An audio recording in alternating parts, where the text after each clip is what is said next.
Anytime going into games, players like Kyrie, players like Bron, these high level players who are going to get these actions and a lot of looks are already going to know most likely how they're going to get guarded in certain actions. And so when it comes down to the pick and roll, Kyrie, when he gets a screen from Mozgov with Duncan in it, you know Duncan's rarely ever going to play up in a pick and roll. He's going to play a drop. And so prior to the game, these are the type of shots you got to warm yourself up with. Knowing that they're dropped, if I get them clipped off that screen, they're trailing the play, I got a midi pull-up. Because that's really going to be there a lot. Whether it's from the mid-range, it could be from the three like you're going to see later on. And so now if you're just able to see the personnel on the floor, if you know you're going to play a team who has a bigger big and you're going against a drop coverage, now you could begin to, before the game starts or even going into your trainings, knowing how often you see these certain things, work according to that. And not according to, oh, I want this move or I want that move or this move's pretty. I just seen him do this move last week. I got to add this shit. Nah, that's not really what's going to be effective. Something you just got to tell yourself prior to the game, right? I'm getting these actions, getting these pick and rolls with Mozgov. We got Duncan down there. So anytime I get inside the arc, the most important thing is going to be pace. Because pay attention. Because Kyrie gets off the screen, he ends up going underneath. But now, since he was able to use that little bit of hesitation, he was actually able to get his angle, despite Tony Parker going underneath and being able to damn near get back in front completely, right? Because pay attention, right? Pay attention. He's right here with it, already right back in front of this frame. One more dribble, hesitate back, show the eyes, he hops back, and now I get my angle going in front. And Duncan don't really want any parts. He's just a dead body damn near. He's a dead body moving. And now, boom, foul, give me to the line. Once again, you got Tony Parker preparing himself for this pick and roll on the right side. And he does what he did last time and ends up going underneath. But you know when a defender goes underneath, they practically take away all your angles because they're right back in front of you, like Tony Parker is right here. And so as a screener, this is where screen intelligence comes in, where you got to understand, all right, I got to rescreen this and force him to get over. But the thing with Tony Parker, he's playing so feisty, he's moving so much, so active on these screens, knows how to navigate, right? That even when you get this rescreen, he is about to go under once again.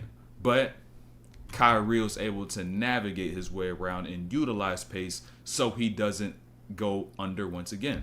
Because he does this one thing the second he turns and faces the screen. Watch.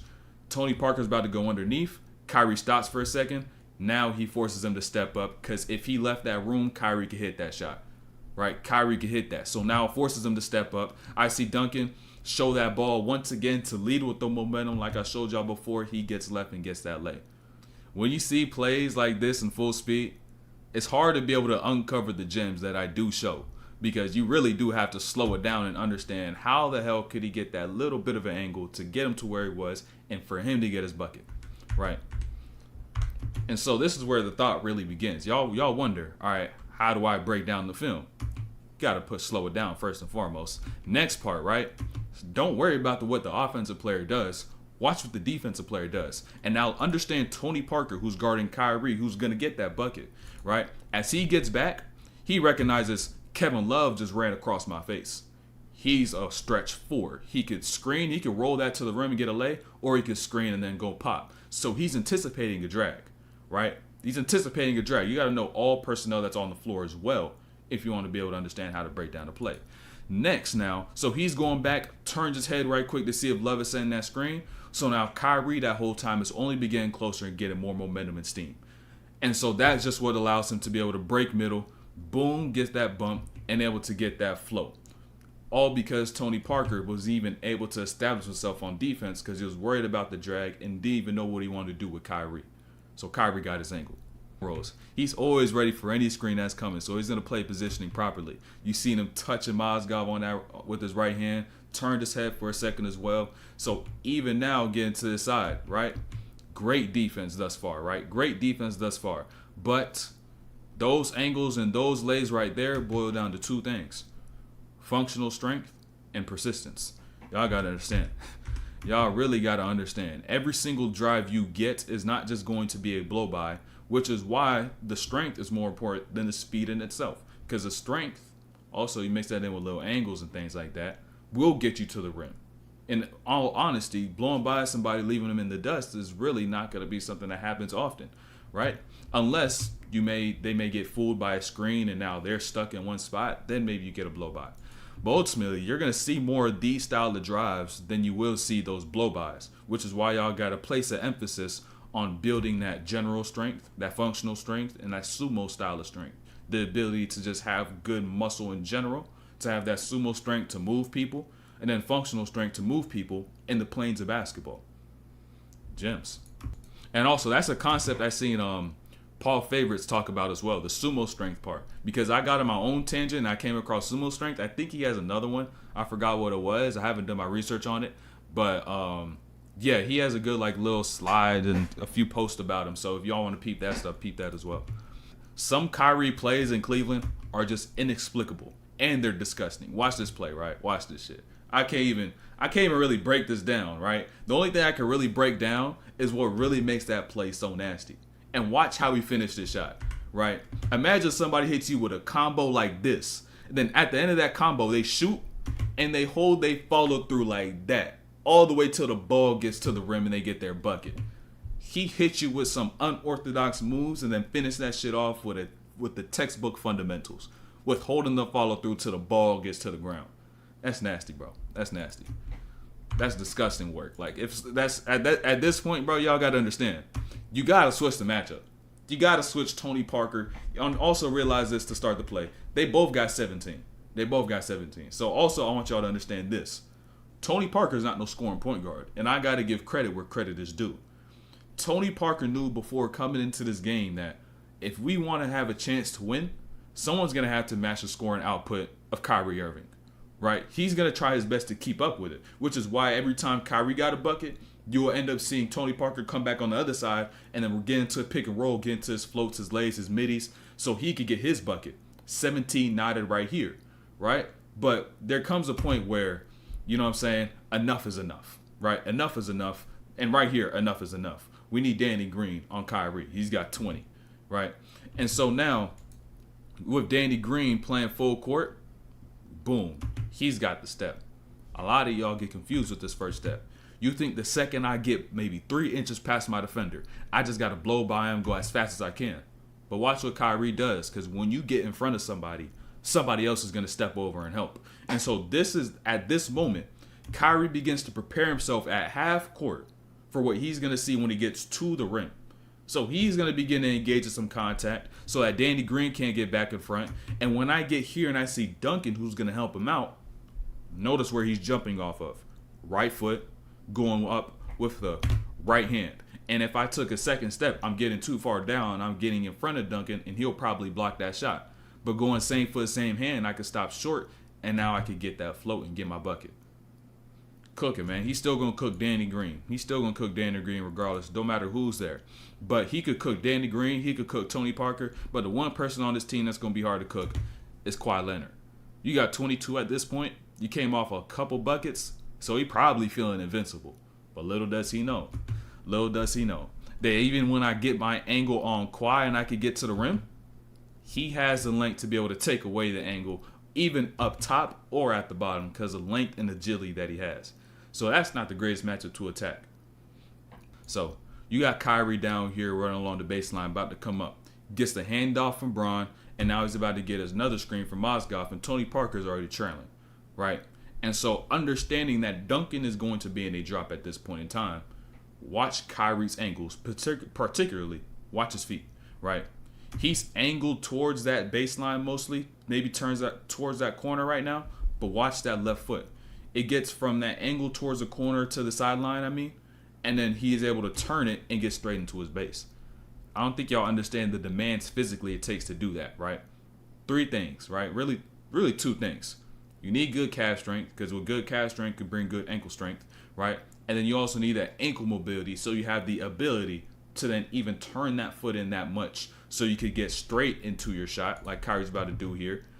Really could have damn near been an and one, and he's able to get that bucket, right? Calf strength, ankle mobility, and even ankle strength, right? Got to focus on those 3 things. And not even just from this play now.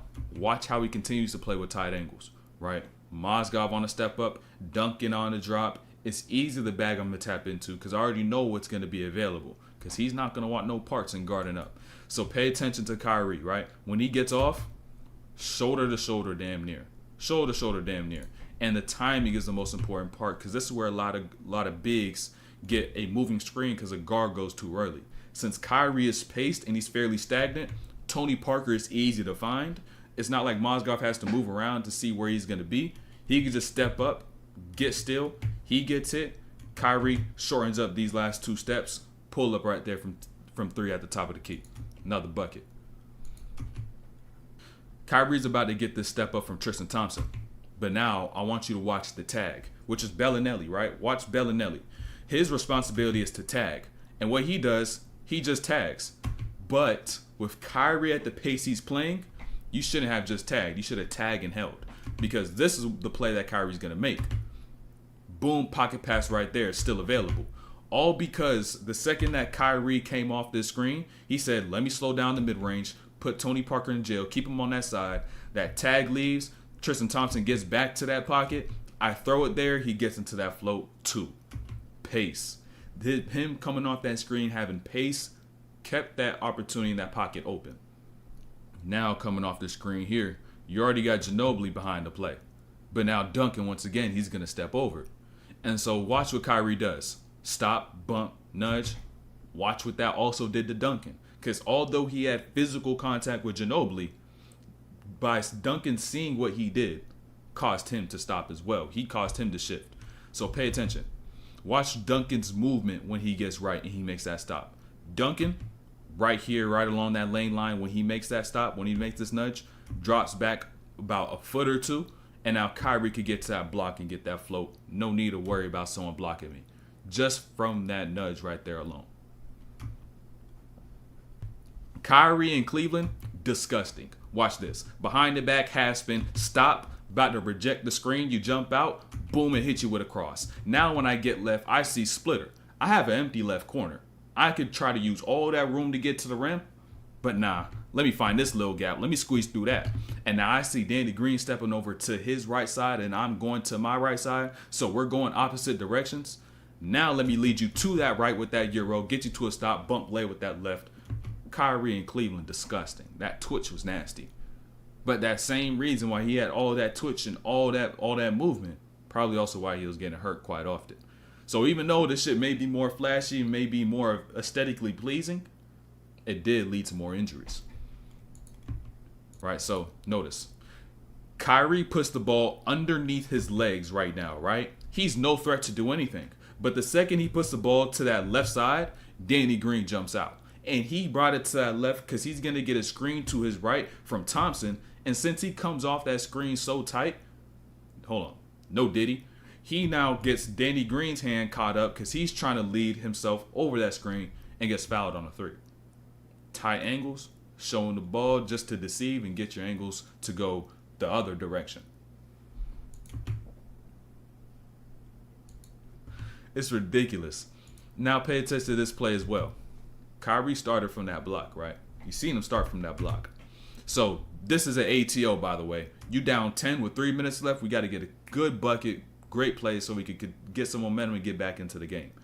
And so what's going to happen, he comes up from this block screen by James Jones. And by the way, James Jones, shooter, right? He's a shooter. You're going to stay attached off the ball. And so Kyrie gets this pass right here. Another screen right here from Thompson. Fakes that out, leaves. Bellinelli guarding James Jones, shooter, staying attached. So now you don't have weak side help when Kyrie goes attack to the right side, and now Tristan Thompson is rolling and Duncan is showing.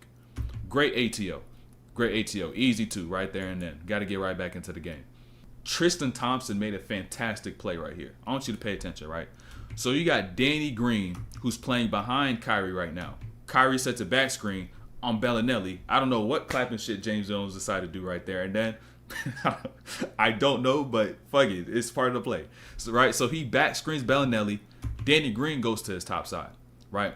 And so Tristan Thompson realizing, okay, we want to make this play for the corner because you even seen Braun pointing to that corner the play started.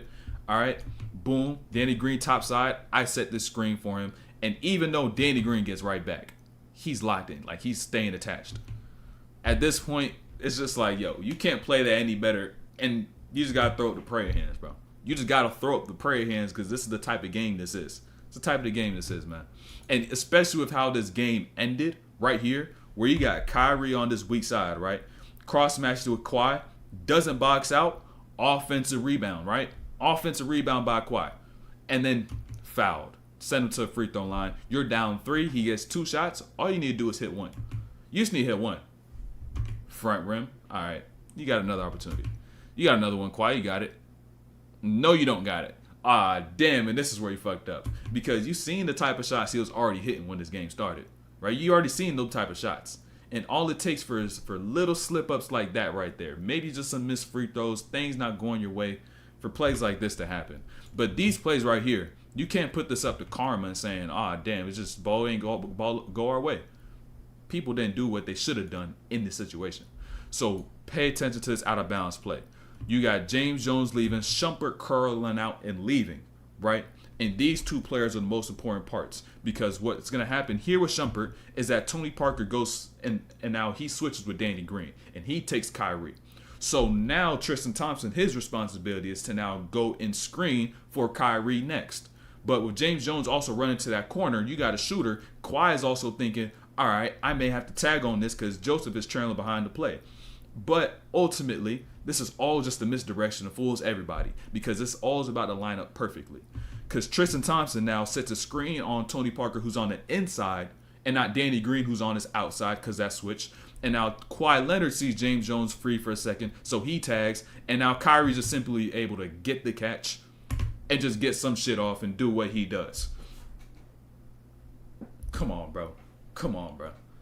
Little shit like that, it's like that shit is layered. And really, y'all deserve to lose. You really deserve to get what's about to happen in this overtime, right? Because pay attention, right? Pay attention.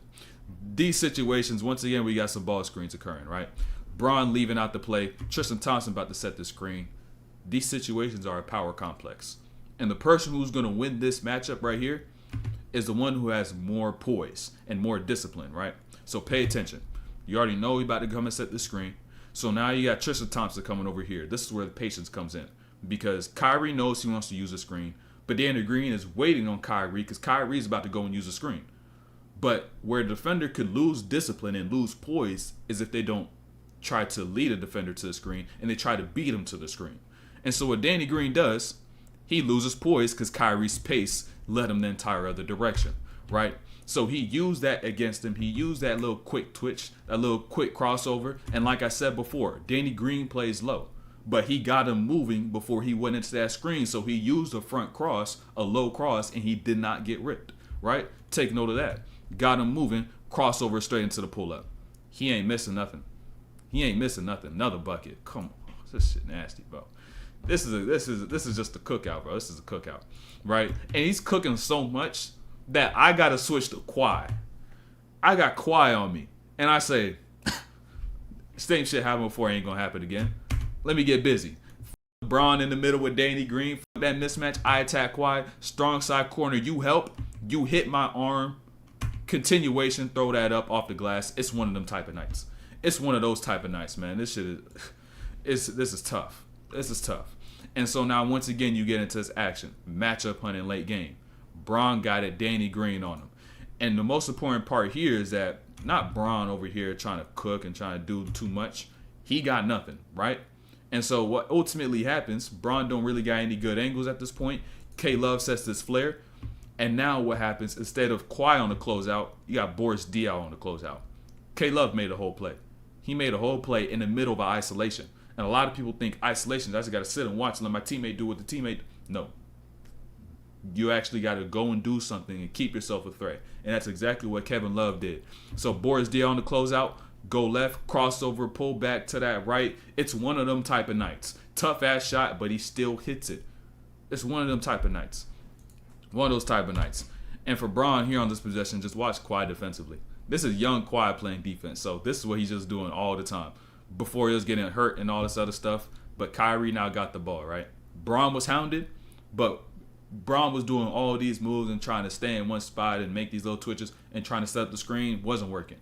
But when Kyrie gets it, I see Kawhi, boom, I go straight ahead. No dribble moves necessary. I get fouled, one closer to the bonus late game. Got to keep shit simple with defenders like Kawhi. You can't try to play. You know what I'm saying? The second that you begin to play is the second he gets better at what he does and you get worse at what you do. So that's why you got to keep that shit simple. And not even last possessions, right? Last possession. You got Kyrie on a step up. You forced to switch that. And there was so much of their night, by the way, that even Bron himself, sidestep threes, boom, 125, 120. Dog, this Bron and Kyrie combo, bro. This shit crazy, bro. This is one hell of a combo, bro. This is one hell of a game.